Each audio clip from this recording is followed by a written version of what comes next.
ഇളയരാജയ്ക്കും AR റഹ്മാനും Haris ജയരാജനുമൊപ്പം Tamil cinema ലോകത്തേക്ക് പുതിയ കാലത്തിന്റെ ബീറ്റുമായി എത്തിയ സംഗീത സംവിധായകനാണ് അനിരുദ്ധ് രവിചന്ദ്രൻ. തമിഴിന് പുറമെ മലയാളത്തിലും അനിരുദ്ധിന്റെ പാട്ടുകളെല്ലാം ഹിറ്റായിരുന്നു. സംഗീത സംവിധാനം നിർവഹിക്കുക മാത്രമല്ല, അനിരുദ്ധ് തന്റെ ശബ്ദത്തിൽ പാടിയ പാട്ടുകളും ഹിറ്റാണ്. ഒത്തിരി ഗോസിപ്പുകൾക്കിടയിൽ അനിരുദ്ധ് രവിചന്ദ്രൻ വിവാഹിതനാകാൻ പോകുന്നു എന്ന വാർത്തയാണ് ഇപ്പോൾ പുറത്തു വരുന്നത്. അനിരുദ്ധ് രവിചന്ദ്രൻ ഇന്ന് ഇന്ത്യൻ സിനിമയിലെ ഏറ്റവും വിലപിടിപ്പുള്ള സെലിബ്രിറ്റികളിൽ ഒരാളാണ്. തന്റെ 21ാം തമിഴ് സിനിമയിൽ 3 എന്ന തമിഴ് ചിത്രത്തിലെ വൈ ഡിസ്കവറി എന്ന പാട്ടിലൂടെ തന്റെ സിനിമാ കരിയർ തുടങ്ങിയ അനിരുദ്ധ് ഇന്ന് തമിഴ്, തെലുങ്ക്, ഹിന്ദി ഭാഷകളിലെ ഏറ്റവും തിരക്കുള്ള സംഗീത സംവിധായകരിൽ ഒരാളാണ്. എന്നാൽ പ്രശസ്ത മ്യൂസീഷ്യൻ ഇന്ന് സോഷ്യൽ മീഡിയയിൽ ഇടം പിടിച്ചിരിക്കുന്നത് ബിസിനസ്സുകാരിയായ കാവ്യ മാരനുമായുള്ള വിവാഹ വാർത്തകളിലൂടെയാണ്.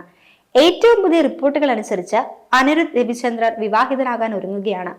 പ്രശസ്ത ബിസിനസ് വുമണും സൺ TV നെറ്റ്വർക്കിന്റെ എക്സിക്യൂട്ടീവ് ഡയറക്ടറും സൺറൈസേഴ്സ് ഹൈദരാബാദ് IPL ടീം ഉടമയുമായ കാവ്യ മാരനാണ് പ്രശസ്ത സംഗീത സംവിധായകന്റെ വധു എന്നാണ് അറിയാൻ കഴിയുന്നത്. ഇരുവരുടെ വിവാഹം ഉറപ്പിച്ചു എന്ന തരത്തിലുള്ള സ്ഥിരീകരിക്കാത്ത റൂമറുകൾ റെഡിറ്റ് ഉൾപ്പെടെയുള്ള സമൂഹ മാധ്യമങ്ങളിൽ ഇപ്പോൾ വൈറലായിക്കൊണ്ടിരിക്കുകയാണ്. പ്രശസ്ത ബിസിനസ് മാഗ്നറ്റും സൺ ഗ്രൂപ്പ് ചെയർമാനുമായ കലാനിധി മാരന്റെയും കാവേരി മാരന്റെയും മകളാണ് കാവ്യ. ഈ IPL ലേലത്തിൽ എല്ലാം ഇത്തവണ മുഴങ്ങിക്കെട്ട പേരാണ് കാവ്യ മാരൻ. അത്രയധികം ആരാധകരും കാവ്യയ്ക്കുണ്ട്. 31ാം വയസ്സിൽ സൺറൈസ് ഹൈദരാബാദിന്റെ പോലൊരു ക്രിക്കറ്റ് ഫ്രാഞ്ചൈസി നടത്തിക്കൊണ്ടു പോകണമെങ്കിൽ ആളത്ര ചില്ലറക്കാരിയല്ല എന്നുറപ്പിക്കാമല്ലോ. IPL 2025 ലേലത്തിൽ മുൻനിര കളിക്കാരായ ഇഷാൻ കിഷനെയും മുഹമ്മദ് ഷമിയെയും തന്നെ ടീമിലെത്തിച്ച കാവ്യ കയ്യടി നേടിയിരുന്നു. 19,000 കോടി ആസ്തിയുള്ള ഇന്ത്യയിലെ ഏറ്റവും വലിയ സമ്പന്നരിൽ ഒരാളായ കലാനിധി മാരന്റെ മകൾ കാവ്യ മാരന് 409 കോടിയുടെ ആസ്തിയുണ്ട്. ഇതിനു മുമ്പ് പലതവണ അനിരുദ്ധ് രവിചന്ദ്രനും കാവ്യ മാരനും തമ്മിൽ പ്രണയത്തിലാണെന്ന് സ്ഥിരീകരിക്കാത്ത റിപ്പോർട്ടുകൾ ഉണ്ടായിരുന്നു. എന്നാൽ പ്രശസ്ത സംഗീത സംവിധായകനും ബിസിനസ്സുകാരെയും ഒരിക്കൽ പോലും ഈ വാർത്തകളോട് നേരിട്ട് പ്രതികരിച്ചിട്ടില്ല. പിന്നീട് അനിരുദ്ധിന്റെ ടീം ഈ വാർത്തകൾ നിഷേധിച്ച് മുന്നോട്ട് വന്നെങ്കിലും ഇരുവരെയും ഒന്നിച്ച് പലയിടത്തും ആരാധകർ കണ്ടതോടെ ആ അവകാശവാദവും ഇല്ലാതായി. ഏറ്റവും പുതിയ റിപ്പോർട്ടുകൾ അനുസരിച്ച് അനിരുദ്ധിന്റെയും കാവ്യ മാരന്റെയും വിവാഹ പ്രഖ്യാപനം ഉടനെ ഉണ്ടാകുമെന്നാണ് സൂചന. അനിരുദ്ധും സൺ പിക്ചേഴ്സും തമ്മിലുള്ള ബന്ധം കാവ്യ മാരന്റെ പിതാവും തമിഴ്നാട്ടിലെ ഏറ്റവും വലിയ ഇൻഡസ്ട്രികളിൽ ഒരാളുമായ കലാനിധി മാരന്റെ ഉടമസ്ഥതയിലുള്ള സൺ പിക്ചേഴ്സുമായി അടുത്ത ബന്ധമാണ് അനിരുദ്ധ് രവിചന്ദ്രനുള്ളത്.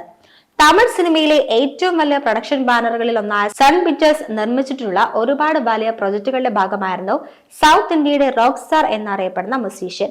ജയിലർ എന്ന ചിത്രത്തിന്റെ വൻ വിജയത്തെ തുടർന്ന് കലാനിധി മാരൻ അനിരുദ്ധിന് ആഡംബര കാർ സമ്മാനിച്ചത് വലിയ വാർത്തയായിരുന്നു. 2019 ഇറങ്ങിയ രജനീകാന്ത് ചിത്രം പേട്ടയാണ് അനിരുദ്ധ് രവിചന്ദ്രൻ സൺ പിക്ചേഴ്സിനൊപ്പം കൈകോർത്ത ആദ്യ പ്രൊജക്ട്. കാർത്തിക് സുബ്രാജ് സംവിധാനം ചെയ്ത ബ്ലോക്ക് ബസ്റ്റർ ആക്ഷൻ പടത്തിനായി അനിരുദ്ധ് ഒരുക്കിയ ഗാനങ്ങളും പശ്ചാത്തല സംഗീതവും വലിയ തരംഗം സൃഷ്ടിച്ചു.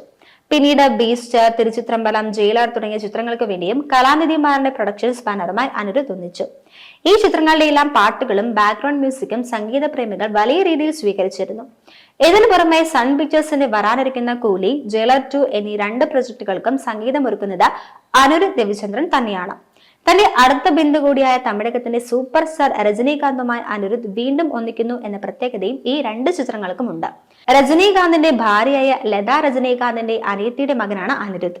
പ്രശസ്ത സംഗീത സംവിധായകന്റെ ആദ്യ പ്രൊജക്ടായ 3 സംവിധാനം ചെയ്തത് സൂപ്പർ സ്റ്റാറിന്റെ മൂത്ത മകളും അനിരുദ്ധിന്റെ സഹോദരിയുമായ ഐശ്വര്യ രജനീകാന്താണ്.